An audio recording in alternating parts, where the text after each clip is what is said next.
Hi everyone, I've got the privilege of being here with Paul Dunningham, an awesome man of God, and we're going to hear his story of his life, how God's called him, blessed him, brought him out of the kingdom of darkness, saved him. So I want to begin with your drumming career. Yeah. And how did you become famous as a drummer? For a young boy interested in playing an instrument, for me, it wasn't getting well known or famous was never a part of the plan, never a dream of mine, but I just wanted to be a drummer because my dad was a drummer and I used to see him leaving the house and loading up his car with drums. He was also a trombone player. But I just liked what he did, and I asked him for lessons when I was about 10 years old, and I was just happy to be playing drums. I wasn't dreaming about being, in a famous band or anything. And I played and Dad, taught me drums, and then he enrolled me in the local Newland brass band, and so I was marching at the Anzac parades and the farmers, Christmas parades down Queen Street. And then that just progressed on to playing in school bands and things, and then school orchestras. And after high school, I actually got a job. My first job was a storeman packer at the Auckland Drug Company, but I was only there for a short time.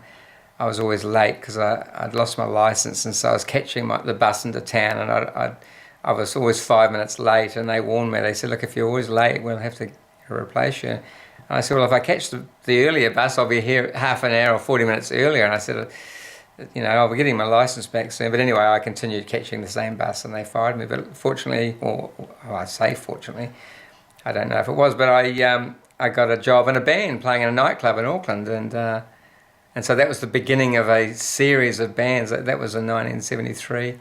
And from there, I played in lots of bands and toured the country. I also toured with John Rolls as a percussionist, and that was a lot of fun. That was a 6-week New Zealand tour. Oh yeah, well, John Rolls is probably one of the greatest New Zealand singers. He's a fantastic singer. He was very well known back in the 60s, lots of hit songs. He lived in the UK for a while and was putting out songs which made it big. Like songs like If I Only Had Time, Cheryl, Moana Marie. So, it was when he toured in New Zealand in 1974, he was like at the top of his game. It was a big band, a full orchestra at times backing him, and he was just in a very fine voice. And so that was a great sort of experience for a 18-year-old. I turned 18 on that tour. And I played. I won't mention the bands I was in, but I did eventually get offered a job, a position in a band in Australia, a band called My Sex, and so I went over and joined My Sex in October '81, and I was in that band for about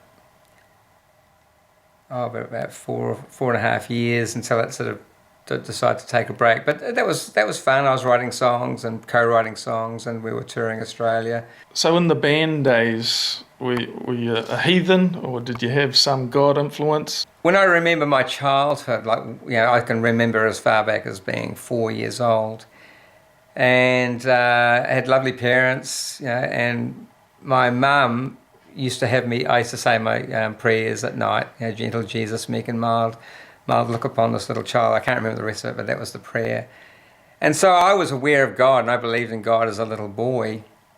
And Mum used to send us to Sunday school, and the Blockhouse Bay Baptist Church used to send a bus around the neighbourhood on a Sunday morning and pick up any kids that wanted to go to Sunday school. So we used to jump aboard the bus, and I think I went to Sunday school for about 4 or 5 years, I think, Sunday school, and totally believed in God.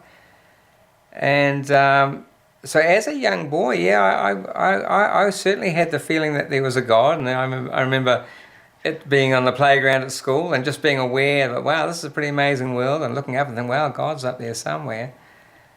But then when I got to high school, even intermediate, the darkness, I think, started creeping in to my life at intermediate, when I just think of the mixing with boys, other boys that were sort of starting to be a bit naughty and just getting up to mischief. And not that anything bad happened, but I'm just saying that's when the innocence that seemed to be in my life started to sort of just dissipate. And then high school, basically things were going along fine. I think I was regarded as a bit of a rebel because my hair was a bit longer, and I actually got expelled from Avondale College for long hair. They pulled me up to the principal's office, and they said, you need to cut your hair. And I said, well, I'm not going to get it cut short. And so they expelled me. So I went to Seddon High School at Western Springs, and I was there for a year. And I think Seddon High School, and that was 1972, and that's when I noticed in biology that they were talking about evolution. And I think that flicked the switch. I think when I was at Seddon High School, and the biology teacher was a very nice man, maybe that's why I started thinking, oh, maybe this whole Bible thing is all just not true, because they had the chart above the board, right at the front of the classroom, they had the chart above the blackboard with the ape gradually standing up and then becoming modern man with no clothes on. And I just remember thinking, oh gee, okay, Adam and Eve, that can't be right. And I think that was like a pivotal moment in my life, I think, and also me hitting puberty too. And I think I decided, and by 1973, when I finally got expelled from school, because I was returning for my second year sixth, because I failed my university entrance exam because I hadn't done much swatting. So I went back for a few weeks, and then I got hauled up to the principal's office, and he said once again to another principal, but he said the same thing. He said, "Oh, Paul, your hair's too long. You're going to have to cut it." And I said, "Oh yeah, okay, that's fine. I'll get it trimmed." No, Paul, you're going to have to cut it. Regulation above the ears and off the collar, and this was 1973. This is when rock music and all the boys wanted long hair, and he was sort of making an example of me. And I just said, no, I'm not going to do that. And so I got expelled. And like I said earlier, I got the job in the drug company, and then I got fired from that because I was always late. And then I got the job in the band. And see, 1973 is when I lost my virginity. That's when I first had sex with my girlfriend at the time. And I think from then on, it was like, wow, this is the world, this is the reality, and so I kind of wasted, as much as I can look back on my musical career and say, wow, look what I did, and playing in all those bands and blah, blah, blah. But the thing is, where my head was at, I was living in a world without God. And so I was just living a very promiscuous lifestyle. When I say that, I mean, I just wasn't looking for love. I was just living a promiscuous lifestyle. And there was one point in that time in Australia where I even got a beautiful young lady pregnant. That was 1983. And she came to one of the shows and she said, "Oh, Paul, I've got something to tell you." I said, "Oh, what is it?" And she says, "Oh, I'll tell you after the show." So, "Oh, yeah, it's fine." So I played the show, and I came down and spoke to her after the show, and she said, "Oh, I'm pregnant." And I said, "Oh, how could you be?" Because she told me you're on the pill. And she said, "Well, I did say I was on the pill, but I wasn't, and now I'm pregnant." And I said, "Oh, gee, I don't know if that's fair, I don't even know my exact words, but I wasn't happy about it. And I said, "Look, I'm off to New Zealand tomorrow," because that was the end of our tour, and I was, and for Christmas I was flying home. I said, "Look, I'll give you a call from Auckland." I said, "I need some time to think about this," and I said, you've just sort of given me a bit of a shock here. So I that night I was with a couple of friends, and of course I don't know why, of course, but they sided with me. I said, "Oh, I don't think this is fair. She's got pregnant, and now that's gonna sort of put me in a difficult situation." and and then we started talking about abortion, and I said, oh, maybe maybe that's what should happen. Maybe that'll sort the things out. And they said, yeah, well, that's probably what you should maybe suggest. And so I rang her from New Zealand. I rang her in Sydney, and I said, look, I've been thinking about this, and she said, well, you don't have to be involved, if you're not interested. And I said, well, I am involved because you've told me. And I said, I think you should have an abortion. And that was how I was thinking in those days. That was and no one. I look back now and I think, gee, wouldn't it have been great if someone had said, no, don't, Paul, that's not the way to think.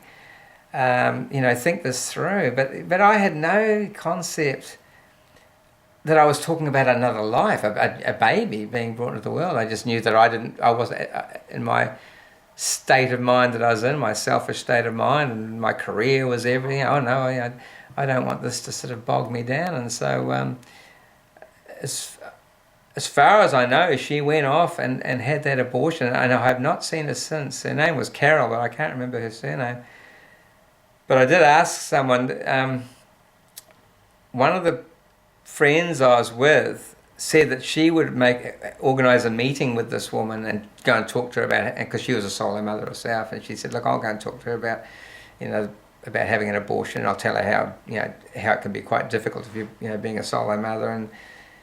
And the girl, the lady Carol, had said, I was hoping that by having the baby, it would bring me and Paul together. And my friend said that she'd said to her, she said to her, oh no, that's not going to happen. It's not going to bring you two together.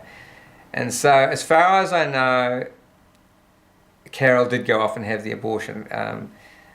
I'd like to hope that maybe she secretly didn't, and the child was born, but I don't know. I wouldn't even know how to contact her. And that was like, and it was quickly forgotten by me. That just that happened, and I moved on, and kept living that life with having relationships and relationships breaking down. As I have seen on your Facebook at various times, sort of posts which I could say were anti-abortion. Yeah.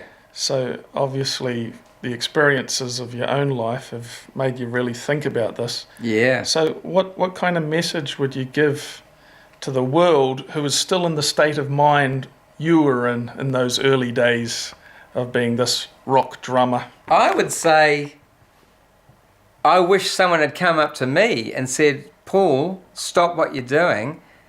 I wish I'd met a Christian person in my life then. Actually, I had met a Christian person in my life, but I didn't pay much attention to it. It was my sister. But for some reason, I'm pretty sure, I don't know, maybe I didn't tell my sister about the pregnancy, but maybe I didn't. I can't remember all the details. It's a long time ago. But I would say to the world, don't wake up. If you're thinking of that, you've got someone pregnant and it's going to be an inconvenience, I would say it's not going to be an inconvenience. It's just a matter of you getting your head around not being so selfish, and think of the poor little kid. But so I wish that someone had slapped me around the face and woken me up and said, Paul, what are you thinking? This is probably the greatest gift. Even though it's out of wedlock and you're not a Christian, but it's probably the greatest gift that you could even think of. So you can argue with people about the rights and wrongs of things in life, and it's hard to get your message across. But all I can say is that I know firmly that God is real, and I wish that I'd recognised God back then. It took some doing to sort of swing me around. It took a bit of things falling apart in my life to start realising, hey, I'm not in control of this. So if you're in a situation like I was in, and everything's rosy and you're just really in control of your life, and then what do you know? Oh, you've got someone pregnant, or you're pregnant. And this is really going to inconvenience things. My advice to you is you need to take a look at yourself in the mirror, see that you are made in the image of God, and but if you're creating another life, that life is just as important as you, and maybe turn out to be a great person that actually you benefit from. So in a word, don't do it. In those days, you had no thought of putting God first in your life, or letting God intervene or speak to you? No, I'd pushed him out of my life. There was no. So what actually happens so that you actually start to be drawn to God? Obviously, your sister plays a part in that. My sister became a Christian when she was a teenager, and she'd met a group of people called the Children of God, I think, and we thought she was a bit crazy, and she sort of went into our record collection and started burning. I came home one day and all our Led Zeppelin records and King Crimson, everything was gone. I said, "Where's the records?" She said, "I burnt them." So we thought she was crazy because she'd burnt these records, but she said, "Oh, they've got a bad message in them." Anyway, so I was living in Australia until '86, and then Julie got married and had a daughter, Joanna, and Joanna was born in '86, in the year that my last year in Sydney, and Julie was a Christian, but I think I kind of ignored what she was up to. But when I look back, she had these Christian records. Like she had Keith Green. She had this album by Keith Green, For Those Who Have Ears to Listen, I think it was called, something like that. And I loved the music. I remember, listening to this Keith Green stuff and loving his piano playing, the singing, but I still didn't get it. I knew he was singing about Jesus, but I still didn't get it.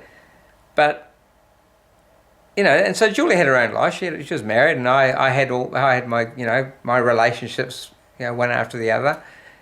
And it wasn't until I got to my 50s, I was in a long relationship, a 9-year relationship, and that ended. But I'm in my 50s, and I'm thinking, oh, that's okay. I'll just do what I normally do, and I'll just carry on. I'll find someone else. And so there was a series of failed attempts at meeting someone and trying to I realized I was lonely. I wanted to meet someone, and I'd go to, I was getting quite depressed about this stuff, about relationships not working out. And I'd go to my sister Julie, and when I started remembering and listening to what she was saying, she was saying things like, "Paul, you're coming to me with the same problem, but it's just a different woman's name." She said, "I've been trying to tell you, you need to come to church. You need Jesus. You need God." And I'd say, "Oh, yeah, you're right, And then one day, another time I went round there, and she said, "Paul, I can't help you." She said, "I cannot help you. I'm not going to give you any advice about how to, salvage some relationship." She said, "You need God." And she said, "That's all I can say." She said, "That's all I can tell you, Paul. You've got to, just come to church." And so I thought, well, I suppose I should at least appease my sister. And okay. So I went to church with her, and she was going to Harbourside over North Shore in Auckland. And that's when I heard the gospel, because I hadn't been to church since I was a kid. I don't even think I'd been to many funerals, because I go lots of funerals now. As you get older, you go lots of funerals. But I think I'd managed to stay out of churches for decades. And so I went to church.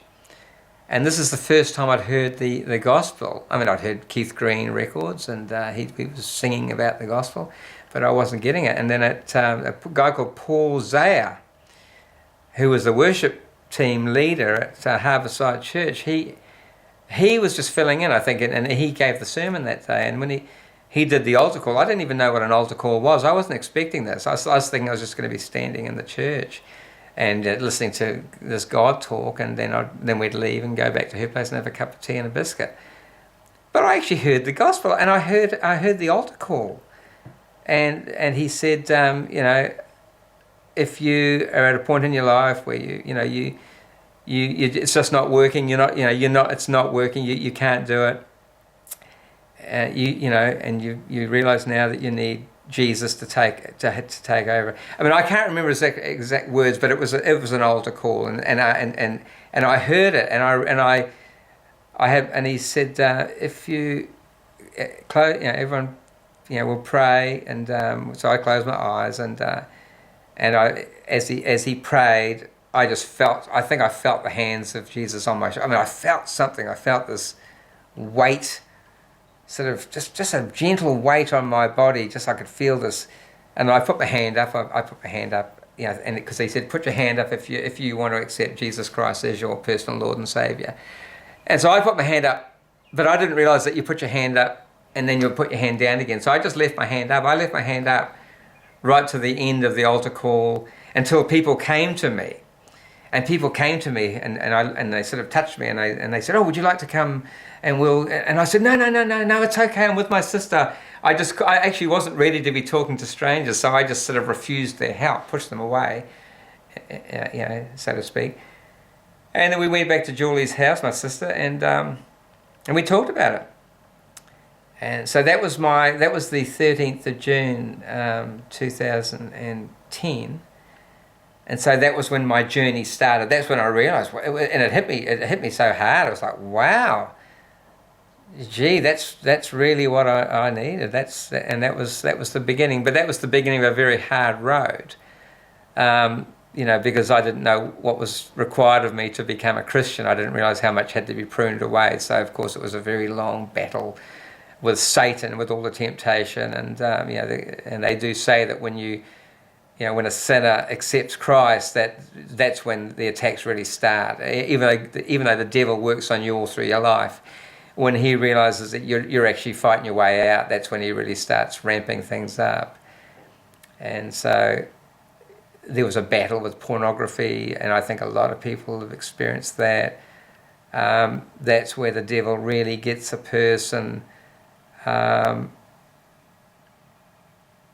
And pornography in the world is regarded so casually. It's like, oh, it's just an adult thing. It's just like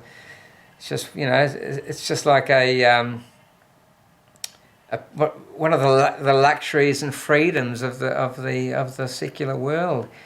But it really does attack your soul. It really does. It's such a powerful thing. The devil knows what he's doing when he attacks that part of you that what you're attracted to and what you can be tempted by.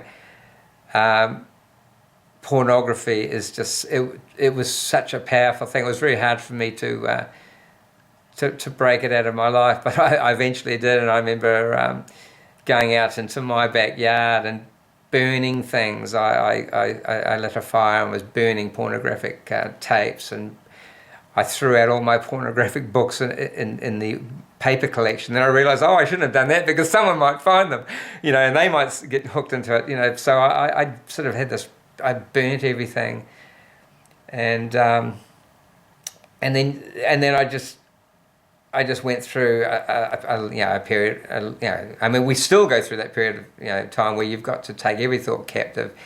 When you realise that you are being tempted, you've just got to recognise that signal, and you've got to take that thought captive. And because when you're on the internet, the devil's always sticking a bit of clickbait. You'll be on Facebook, and there'll always be a little bit of clickbait, and you've just got to. I mean, there are times when I just want to cancel my Facebook because it's like there's just so much rubbish on Facebook, and that's the only media that I social media I go into. I've been on there, none of the others, but my advice to, I mean, when I look back at how I was caught up in all that, I have a concern for all the other young men, all the other young children that are born into this world without any Christian sort of guidance. And I think, boy, they're going to have to go through that fire that I went through. They're going to, so that's the sad thing, that tough persecution, the devil, how he persecutes you and chases you, that happens to everyone. And I'm just so fortunate that I've been able to fight my way out. But yeah, I look back and because I have no children, and I look back and I think, wow, the life that I thought, all that scoring I was doing and all that success that I thought I had, it actually turned out to be a deception. I'm not saying it's all bad, because I did meet some really good people in Australia, and I keep in touch with them, really good friends. That was probably the best part of being in the band My Sex, is the people, the true friends I met. I apologise to anyone that's watching this, and I might have wasted your time or hurt you. I apologise now. I know better now, so I apologise publicly to anyone who I let down in my previous life. Well, I want you to introduce to us the younger Paul. That's the 21-year-old Paul. I knew that guy. That was 1977, and I was playing in a band. This is pre-My Sex. I was playing in a band called Brigade with my wonderful friend Kevin Stanton, who died in 2017. But Kevin Stanton was the original guitarist and founder member of My Sex. So that was sort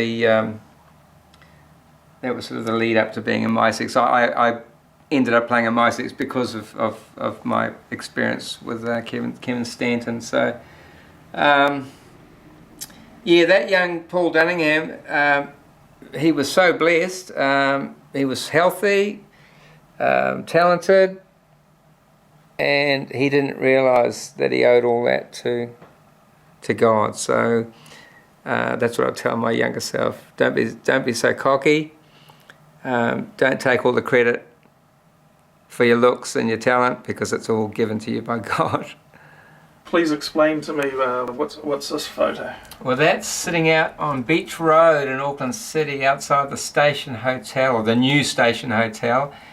And that was a band called Urban Road in 1978, and I was 22. And that was a band that was mainly a covers band. We were writing our own music, so that was I wrote my first song in that band. Yeah, I think I wrote 2 or 3 songs for that band. One was called Room to Move. One was called Gold Flash Freedom. But that was the beginning of my songwriting in that band. Yeah. How did you meet your wife and the happiness of being a married man? Yeah.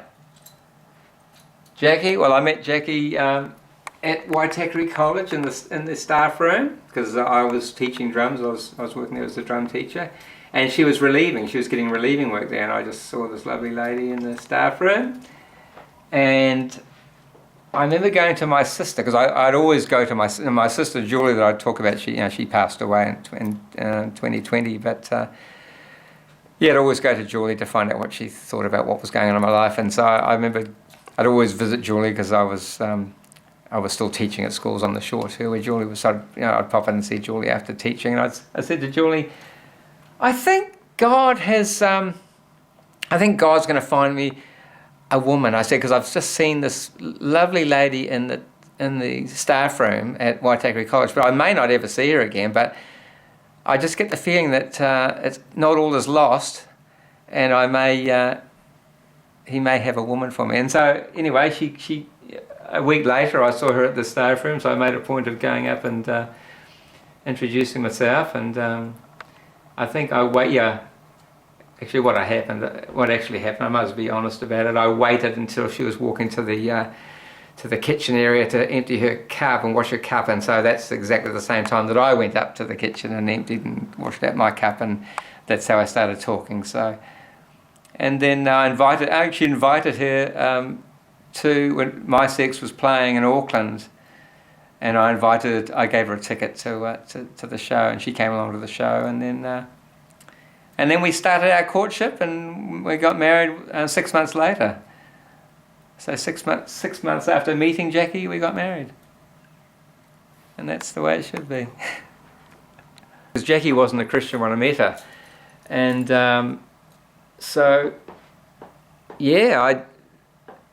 she came to the Lord while we were courting, and that's why we got married, because she came to the Lord. So that was like a miracle, you know. I mean, I certainly didn't put any pressure on her, but I invited her to a car show. I invited her along because she said, she expressed an interest in the cars, and so I said, there's a car show on at the Hangar Bar. I think it was the Hangar Bar in Henderson, and she met me there, and then I said, okay, well, after a while I said, well, I've got to go now. She said, where are you going? I said, well, because she had her own transport, she wasn't relying on me for a ride, and I said, I'm off to church, and she said, oh, can I come?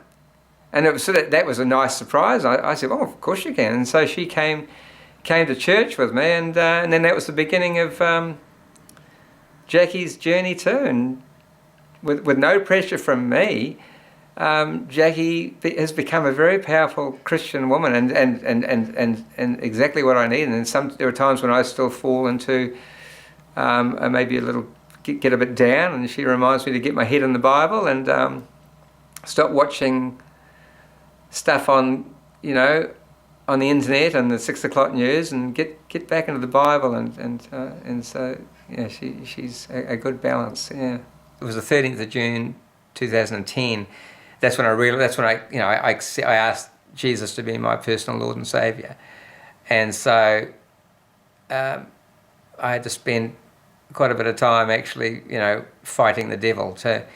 Okay, a year later, 2011, so still like less than a year from me putting my hand up at the altar call, My Sex has a reunion. The band gets back together, minus our wonderful original singer Steve Gilpin. He unfortunately died, and he got badly injured in a car accident, and he died 6 weeks later. That was back in '92. So the band got together with a new singer and a new guitarist. So it was me and the Murray, the keyboard player, and Colin on guitar, and Don on bass. And we did a gig. We did a show in Melbourne, and it was for the Christchurch earthquake. So it was to raise money with other bands for the earthquake relief. It was called, I think. And anyway, it was really fun. I was like, wow. We did a couple of rehearsals, and I remember it was so surreal. I'm on stage playing all this old. It was like really fun. I was like, wow. I never thought this would happen again. And I was on stage in Melbourne, outdoor show, playing these songs, and then we carried on. I was living in New Zealand, but I would commute, and I was commuting to Australia quite often, and playing. We toured Australia, but now I'm a Christian, and I'm sort of there's that conflict of playing in a band that's not a Christian band, but still my wonderful friends. And I would meet people. I'd meet old friends, on the road, touring Australia, and so I thank God that I was able to, to at least share my testimony, little bit snippets with old friends and new people I met. So it was really quite neat. People coming up and then when they'd say to me, oh wow, what you're a good drummer, or words to that effect, I'd say, well, praise God. I said, any talent I've got, I give all the glory to God, because it's not without His grace and blessing that I can do anything. One time we were playing in Brisbane, and it was the beginning of the show. We started playing, and when we did the sound check, I hadn't noticed any blasting air conditioning, blasting down on me. But as soon as I got on stage to play the show, there was this really cold air conditioning blowing down on me, and I couldn't warm up. In fact, it was cooling me down. And when you're a drummer, the last thing you want is your arms to be cooling down, because you can start to damaging your tendons and muscles, and get muscle damage. And I called out to one of the roadies, and I said, oh, can you turn off the air conditioning? I said, I'm starting to get cold, and he said, oh, sorry, we can't, it's all automated, we can't turn it off. So I had to play this full-on show under this cold air conditioning, and I damaged my right arm. And I'd done this before. I'd actually damaged my right arm playing in a band, and I had to go to the doctor and get physiotherapy, and I had to stop drumming for like 6 or 8 weeks, and have it strapped up and healing and rubbing and oil and stuff and getting massage. So I damaged this arm before, and then when we hadn't even got to the end of the show, and I started losing all the strength of my arm because it wasn't warming up.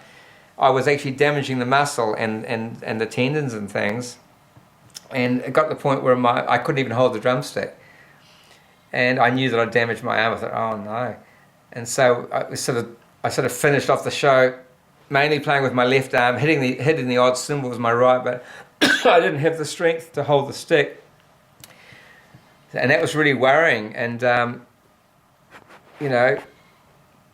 we went back to the motel, and I was thinking, wow, and my arm was really, really sore. I knew I damaged it. I thought, wow, this is terrible.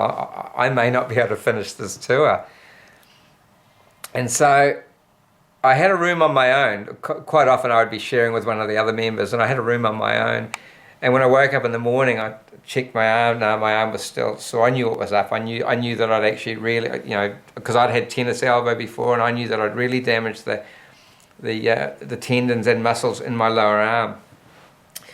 And so I thought, I'm gonna have to tell the guys that this is the end of it. It might be the end of my career, but at least the least would be that I can't finish this particular part of the tour. So I started talking to God, and I really threw myself into prayer with God, and I was crying, and I was lying on the floor. Fortunately, I am in a motel room on my own, and I'm just lying on the floor, and I'm just saying to God, I realise now, Lord, this is not about me at all. I said I'm not in this band for my glory. This is not a reunion of the of the old Paul Dunningham, back in my sex playing the drums. I said, no, this is not about me at all. I said, this is about me being able to bring the glory to you, Lord. And I said, for me to continue on, I'm going to need a healing. I'm going to need my arm healed. And I said, Lord, if there's any reason why you want me in this band, I'm just praying, Lord, that you'll heal my arm. If there's any reason, I said, I know it's not about me. It's not about me being popular. It's about me, witnessing to the other guys in the band and to people that I meet that come up to me. And so I just gave it all to him, and I knew, heartfelt prayer and earnest prayer. That's the best way to talk to God, and He's never let me down. Whenever I've prayed to God and completely, completely open up to Him, and with tears, you don't put the tears on. You're in a state where you're just crying out to God, and so you are crying, and He just. I just knew that He was listening to my prayer. I just knew that I knew I wasn't talking to myself. I was talking to God, and I was praying to Him. And I don't know for how long, but maybe an hour, maybe half an hour, I don't know. But anyway, I prayed to Him, and then I sort of felt a peace, because I said all I needed to say, and then I looked outside. I opened the door and looked outside, because I knew there was a swimming pool out there, and it was early in the morning. It was really, no one else was awake. Everyone was still asleep, and the sun was coming up, and there was a swimming pool out there at this motel. And I thought, I didn't think, oh, I'm going to go and have a swim. And no, I just thought, I need to get into that pool. I'm going to go and immerse myself in that pool. And so I grabbed a towel, and I put my shorts on, and I went out and opened the gate and walked in. And I walked into this pool, and I was still in the zone with God. I still was in the zone. I knew that He was with me. And I walked into the pool, and I just walked down, and I went under the water. And I wasn't swimming. I didn't want to swim. I just went under the water. And when I came up, it was a baptism. It was a baptism experience. I came up out of the water, and I just opened my eyes, and the sky was so blue. I just saw a different. I saw what you see when you open your eyes. You see the sky, and you see whatever is around you. But I saw it. It was so crystal clear, and it was so blue, and it was just so beautiful. And I remember thanking God. I remember thanking God for this wonderful vision, wonderful view. And I wasn't even thinking about my arm. I didn't even check to see if my arm was all right. You know, that wasn't the point. It didn't even matter. It was like. And I wondered I wondered, gee, that was like a baptism, but that can't be a baptism, because when I got baptized, it was with with the pastor, and words being said. But I thought, no, it felt like a baptism. And anyway, I got out of the pool and got ready and packed the suitcase, and I went and had breakfast with the band, and my arm was still sore, but that didn't matter. I wasn't worried about that. I was just so glad that I prayed to God. And anyway, we got in the van eventually after breakfast, and we drove back. We drove down to Surfers Paradise, where the next show was, and we booked into the next motel. And sound check was 4 or 5 o'clock that day. So anyway, I got up, and I did the tap tap tap while the guy was getting, and we did all that, and that was all fun. Then we had to launch into a song. And we launched into one of the songs, and my arm was completely healed. My arm, there was no pain. There was no tennis elbow. There was no lack of strength. And so I just thanked the Lord. I said, Lord, well, I don't know how long you want me in this band for, but you want me in the band. My sister at home was saying to me, "Oh, Paul, you should leave that band. That band's, they won't change. You should just leave that band." So she wasn't happy I was in the band. And anyway, but that was the beginning of 2014, and I was in the band for another 4 years. And I didn't, and so in that 4 years, I made sure that.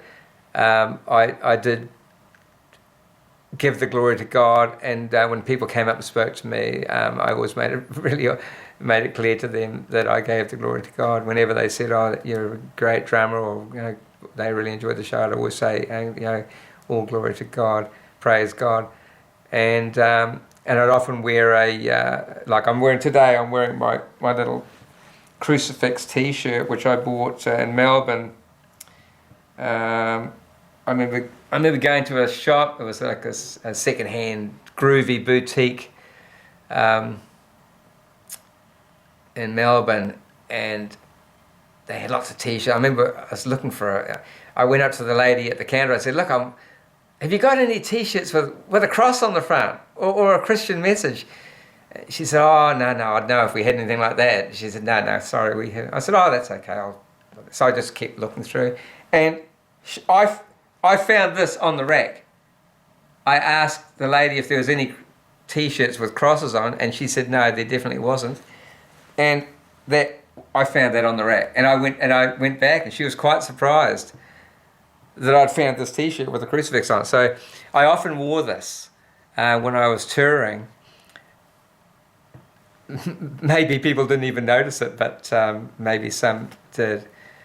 And I bought another T-shirt too. It said, "Where will you spend eternity?" And so just in a little way, and sometimes I'd wear a crucifix. I don't wear a crucifix now, but I used to wear a crucifix. I was just trying to make it obvious to anyone. I know a lot of people in rock bands wear crucifixes, and they aren't Christian. So there was always that risk too that he's just wearing crucifixes because rock musicians wear crucifixes. But no, I was sincerely wearing the crucifixes.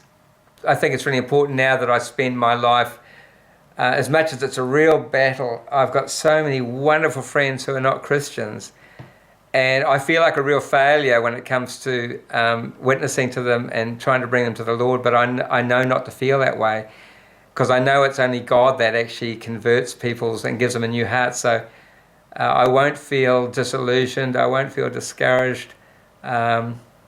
I have all these friends on my prayer list, and I pray for them, and I mention them by name to God, every day.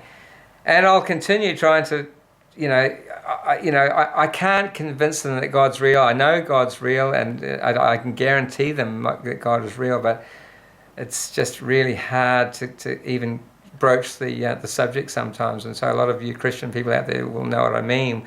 You love your friends, and your friends that are even atheists, but even atheists declare the glory of God, not out of their mouths, but with things that they do, the way they look after their children or their animals or the way they treat you.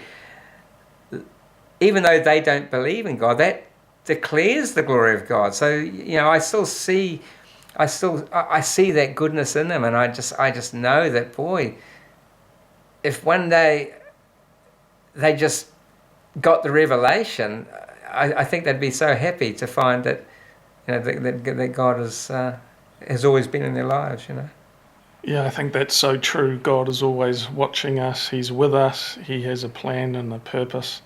And I'm always so thankful when people like you finally see the light and encounter God. And we just pray even what you've been sharing today may touch people's hearts. Yeah. Maybe there is someone listening and they're asking questions, and maybe their heart is starting to open, and maybe it's a good time for you to encourage them and seek to lead them to the Lord. When everything is going well in life and we're in total control and the money's rolling in and we're popular and you're paying the bills with no problem and everyone's, saying how good you are and commenting and making comments and just building you up, you don't need a God, do you? You don't need... you're in charge. You're in charge of your life. You don't need to believe in God. And but let me tell you, we can do nothing in this life without God's blessings. The only reason that you can be successful in life is by using what God's blessed you with, and that's health. That's the ability to get up in the morning, jump in your car and drive to a meeting or go to a rehearsal. The only reason you can play your instrument, your guitar or your drums or sing is with the wonderful gifts, the voice, the ability to hold an instrument and play it, the wonderful ability we have as humans to make sense of music, to hear the harmony. And so I will tell you, even if you're in a position where you think, I don't need God, please don't bother me with your God talk. You are not doing anything in life without God's blessings. You are doing nothing. God has given you all this ability. He's given you the ability to be creative. He's given you your eyesight. He's given you the ability to know where you are in the universe. And what I mean by that is, the only reason that you feel that that you're sitting in a room and that the sky's up there and the ground's down there and you're sitting there is because God's given you this amazing GPS system in your head, that your inner ear. What keeps your balance is a wonderful design of God's, and that's the only reason we can sit in a room and feel that we're in the room and that we fit in the world somewhere. Now you think, why would I mention that? Why would I mention such a boringly normal thing like sitting in a room and knowing where you are in the universe? Well, I tell you, I experienced really severe vertigo. It may have been brought on by playing in bands for years and years and the loud noise, who knows. But anyway, one day I woke up, rolled over in bed,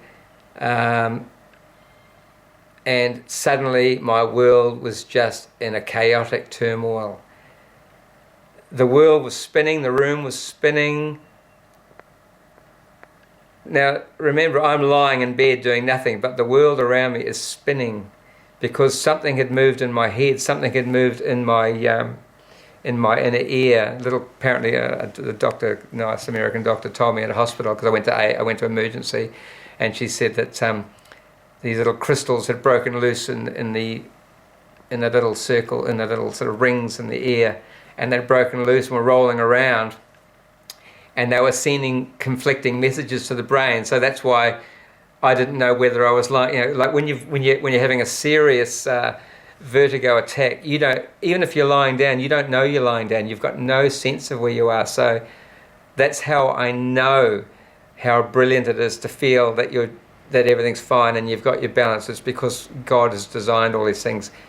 You don't get to experience even the most normal, boring things without wonderful blessings from God. So if you want to experience a miracle right now, just do this. Close your eyes. Close your eyes. Now open your eyes. And that's the amazing miracle. You might think, what are you saying? I just closed my eyes, now I open them. Yes, but when you open your eyes, providing you're not blind, and that's not a bad thing because there's so many other blessings, but if you've got sight, that's an amazing blessing. So it's time, even when you think you're in control of your life and you don't need God, let me tell you from my experience, what I've learned every day, try this. If you don't believe in God, just start the day by thanking this God. Say thank you, Lord, for all the blessings, and thank you for another day, and thank you for my eyesight, and thank you for my health. Thank Him earnestly, and you might find that there's a change in your life. If you start thanking the Lord for those blessings, you might find that suddenly you might just see the world differently, and God, He can reveal Himself to you. He can give you revelation, and then there's no guesswork. It's not like, oh, maybe there is a God. No, when God comes into your life, you know there's God. You know He's there. Because He does answer prayers and He does answer questions. So once a person's become a Christian, they haven't just joined a trendy club. They actually know for a fact that there is a God. And so when a Christian comes to you and says, I'm trying to share something with you, they're not just wanting you to join a trendy club. They're actually telling you something that they know. They know that there's this truth out there. So just listen to them. And thank God every day for blessings. That's all I can say to people. Yeah, there's a lot of good blessings that I get from Paul's testimony, just seeing the change that God brought in his life. When you go from being a selfish person to suddenly seeing the value of even a child in the womb, and when you suddenly go from just living what you think is fun and a party life to seeing that it was actually a lot of deception behind that, and then coming and surrendering to God and submitting to God, and then finding that joy of salvation. That is what we offer to everyone who's listening today. We want you to know that God is real, God loves you, God watches you, and He's also calling your name. And really it's just about opening your heart to Him and realizing that we've all sinned. But the good news is that Jesus died on the cross for you. He gave His life for you to pay the price, for you to have forgiveness and make peace with God. And when we come to God, God's promise is when we call upon His name, we will be saved. And that's why I just encourage you today just to say, Jesus, forgive me, save me, teach me how to be a child of God. So with that blessing, we just say thank you for listening today, and thank you so much, Paul, for sharing. And you've got an awesome life, and I appreciate you so much that Jesus called you and saved you. Yeah, my pleasure. Remember, everyone, every heartbeat and every breath you take is a gift from God. Don't take it for granted.